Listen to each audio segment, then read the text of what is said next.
a guerra não acabou.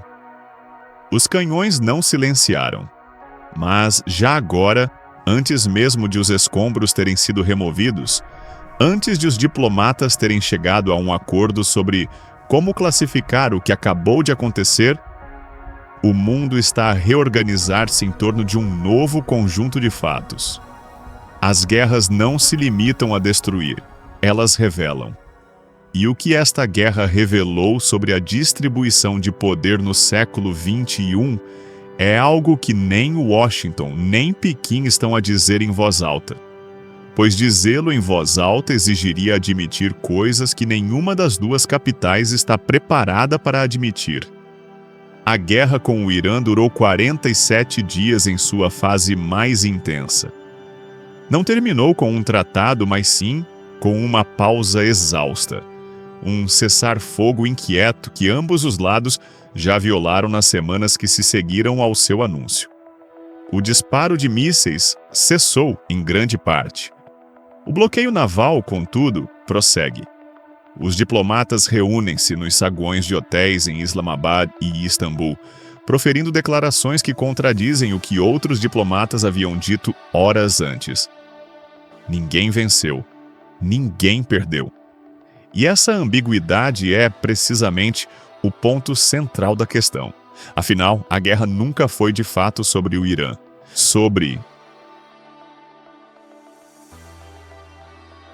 Para compreender o que realmente aconteceu, é preciso olhar para além do campo de batalha imediato e formular uma pergunta diferente.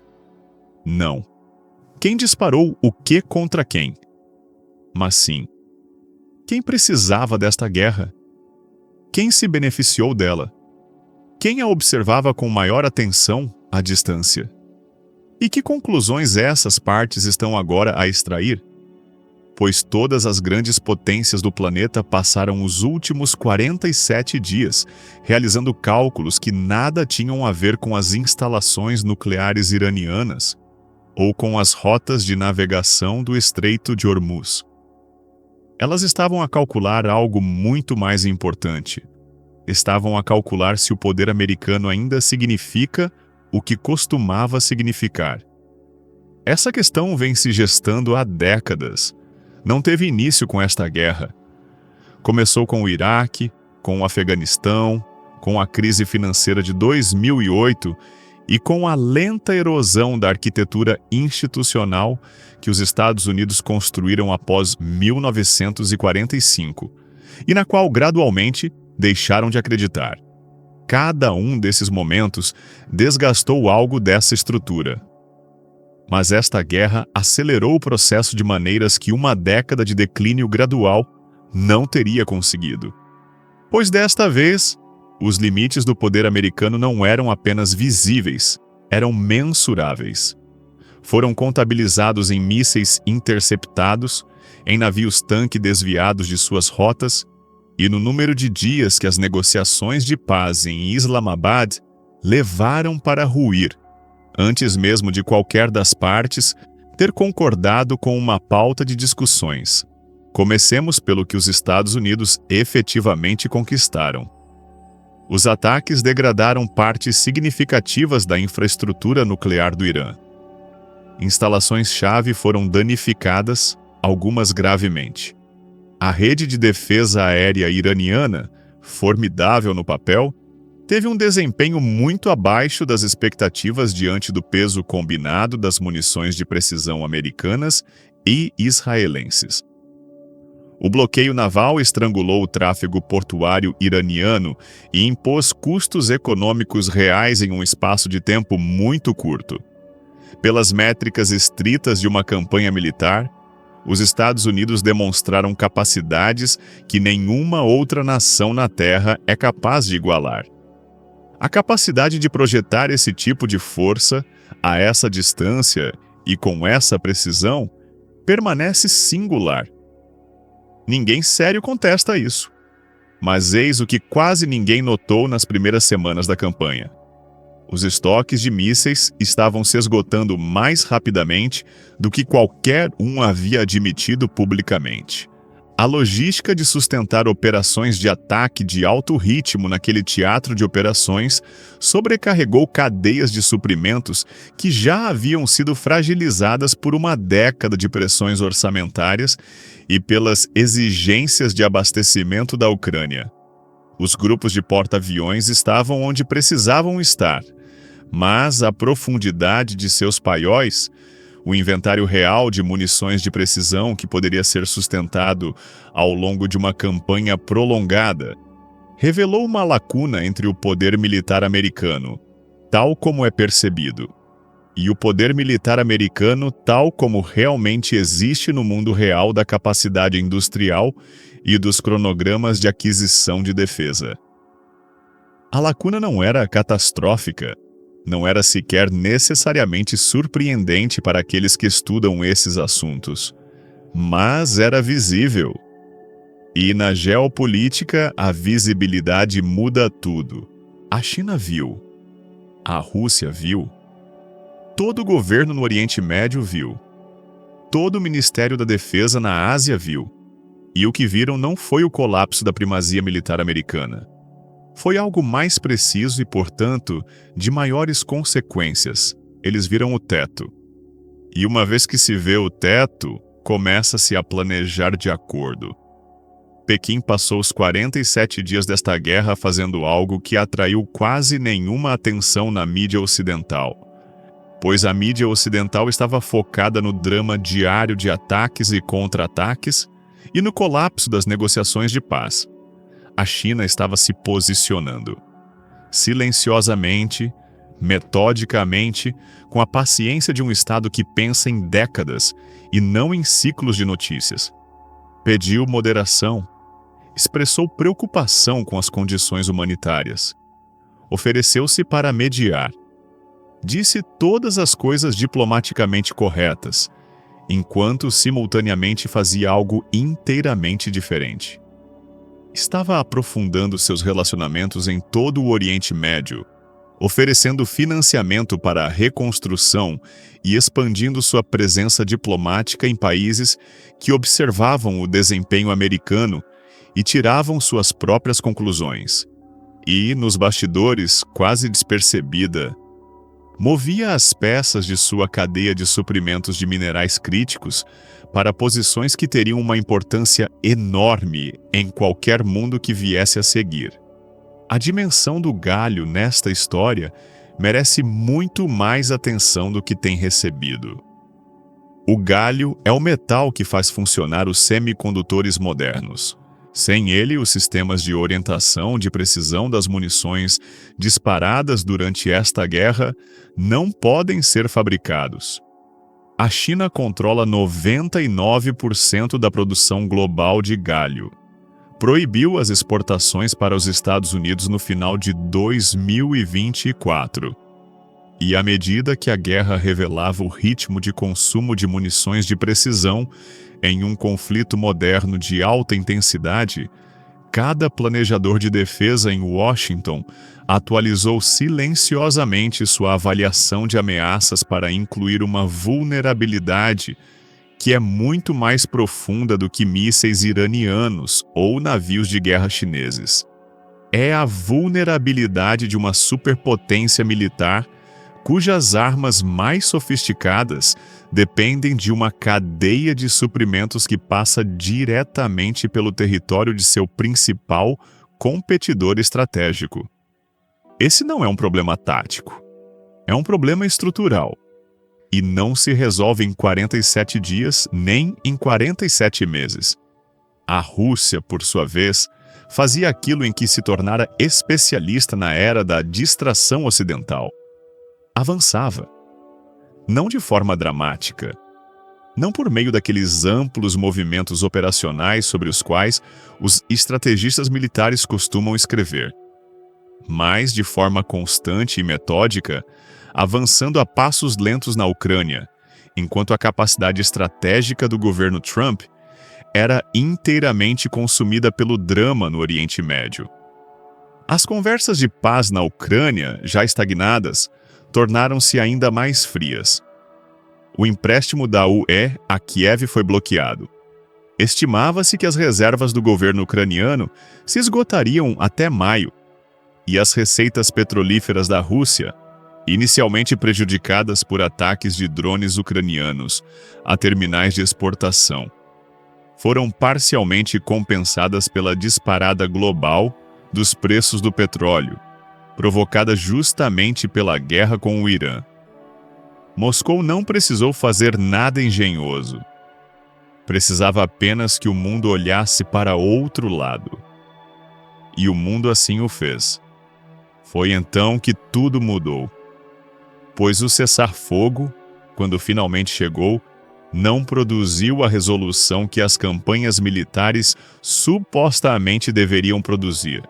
O programa nuclear do Irã foi danificado, mas não destruído. O conhecimento permanece, os engenheiros permanecem. A vontade política de reconstruir o programa existe. Em vez de ser abalada, foi reforçada pelos acontecimentos.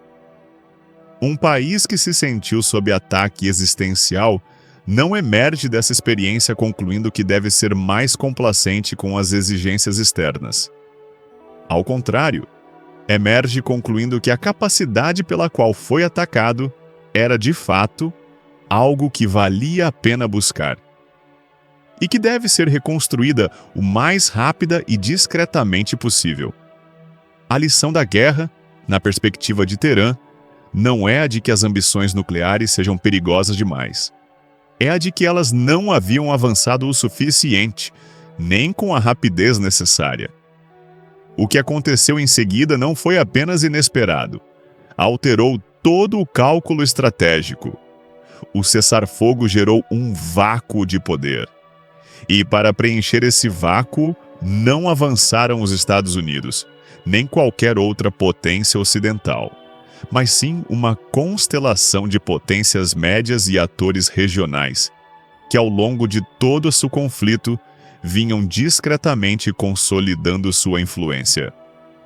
O Paquistão, cuja mediação servira como principal canal para qualquer comunicação existente entre Washington e Teherã, emergiu com um perfil diplomático que em nada se assemelhava ao de um Estado fragilizado e internamente dividido, sobre o qual analistas ocidentais vinham redigindo relatórios de crise há anos. A Turquia consolidou sua posição como um canal diplomático informal, ou canal de retaguarda, indispensável. Os estados do Golfo, em particular os Emirados Árabes Unidos e o Catar, aceleraram suas estratégias de hedging, equilíbrio estratégico, mantendo relações simultâneas com Washington e Pequim, com uma confiança que, há apenas 5 anos, teria parecido prematura. O Oriente Médio pós-americano, que até então não passava de um conceito teórico debatido em periódicos de política externa, começava, enfim, a ganhar uma geografia concreta. A transformação mais profunda é estrutural e está ocorrendo na arquitetura do comércio e das finanças globais. A guerra no Irã provocou um choque severo no Estreito de Hormuz, o estreito canal marítimo por onde passa aproximadamente 20% do petróleo mundial.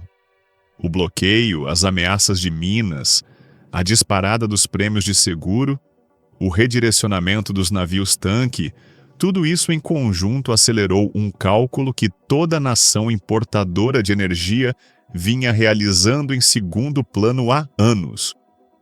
O cálculo é simples. A dependência de um único ponto de estrangulamento que pode ser fechado por um conflito não constitui uma estratégia energética viável a longo prazo. A resposta a esse cálculo não reside simplesmente em encontrar rotas alternativas, mas sim em encontrar sistemas alternativos.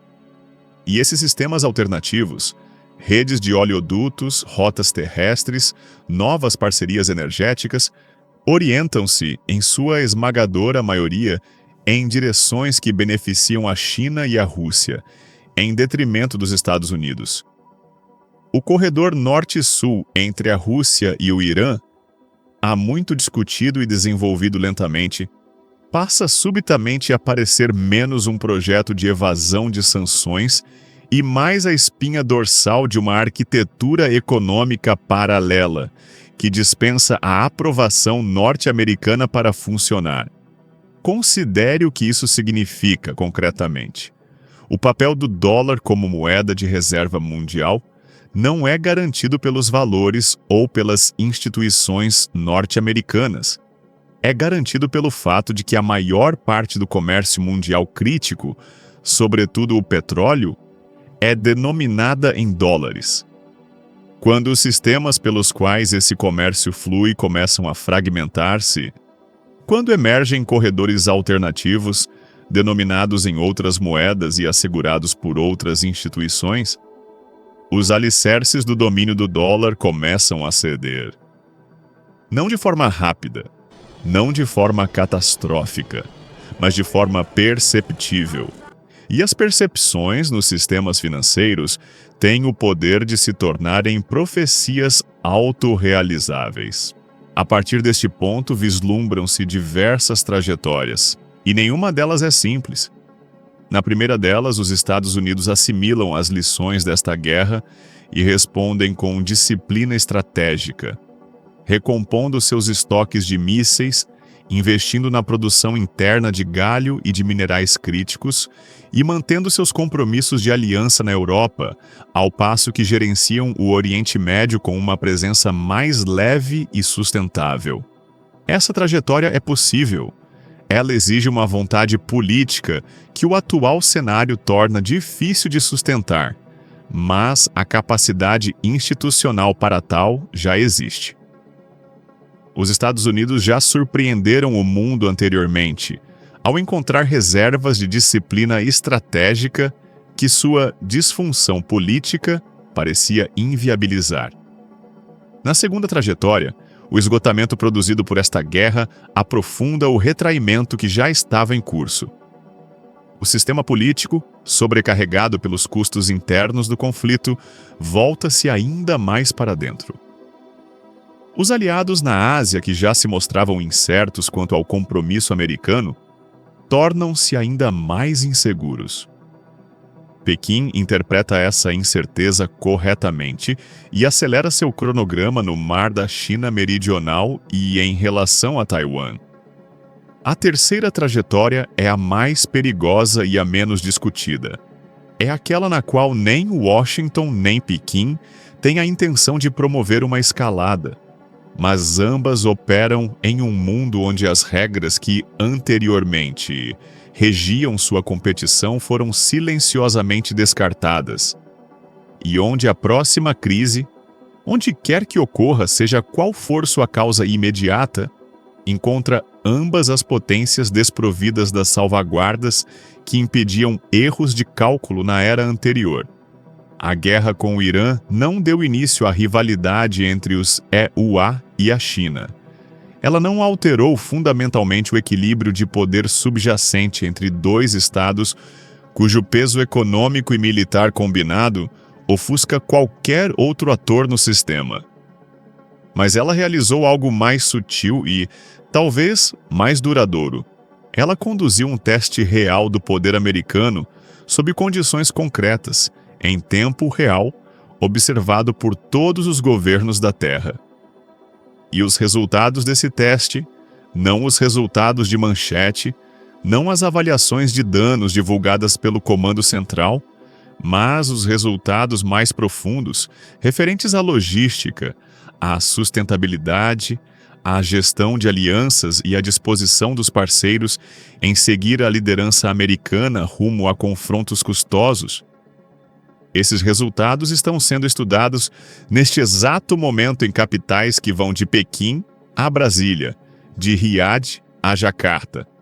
O mundo que emerge desta guerra não é um mundo pós-americano. O poder americano permanece como a mais formidável concentração singular de capacidade militar e econômica do planeta.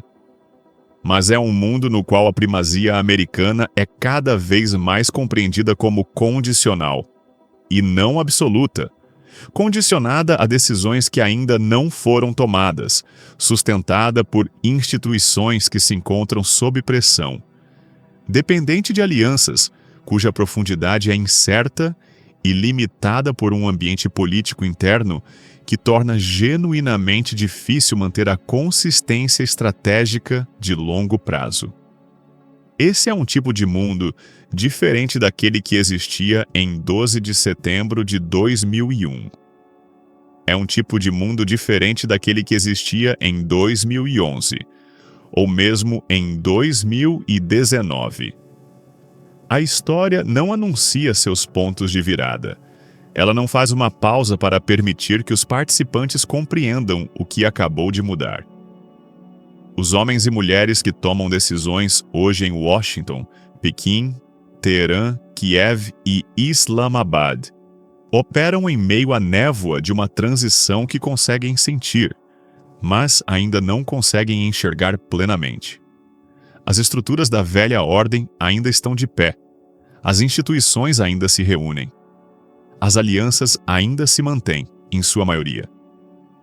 Mas algo mudou na lógica subjacente de como o poder funciona, de quem o detém e do que ele é capaz de realizar.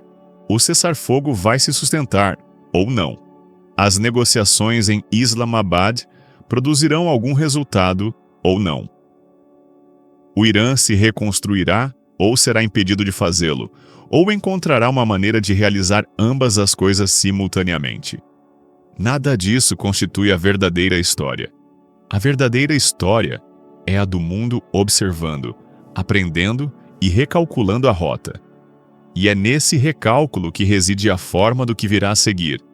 Não uma ruptura repentina, não um corte limpo com o passado, mas um rearranjo lento e irreversível de quem se submete a quem, por quê e por quanto tempo. A ordem mundial pós-guerra do Irã não está sendo escrita em tratados de paz. Ela está sendo escrita nas cadeias de suprimentos que estão sendo redirecionadas, nas moedas que estão sendo discretamente diversificadas e abandonadas, nos orçamentos de defesa que estão sendo revistos para cima, de Tóquio a Varsóvia, e nos relacionamentos diplomáticos que estão sendo aprofundados entre capitais que, há uma década, teriam parecido parceiras improváveis. Ela está sendo escrita nos estoques de galho, nos inventários de mísseis e nos mapas de seguros que agora exibem o Golfo Pérsico em uma cor diferente daquela que mostravam há 6 meses. A história move-se lentamente, até o momento em que deixa de fazê-lo. E há momentos, raros, inconfundíveis em retrospecto, se nem sempre em tempo real, em que o acúmulo de pequenas mudanças atinge um limiar e o mapa do mundo parece diferente do que parecia antes. Se este é ou não um desses momentos, só se saberá daqui a anos. Mas os governos que agirem como se fosse estarão em melhor posição do que aqueles que esperam para descobrir.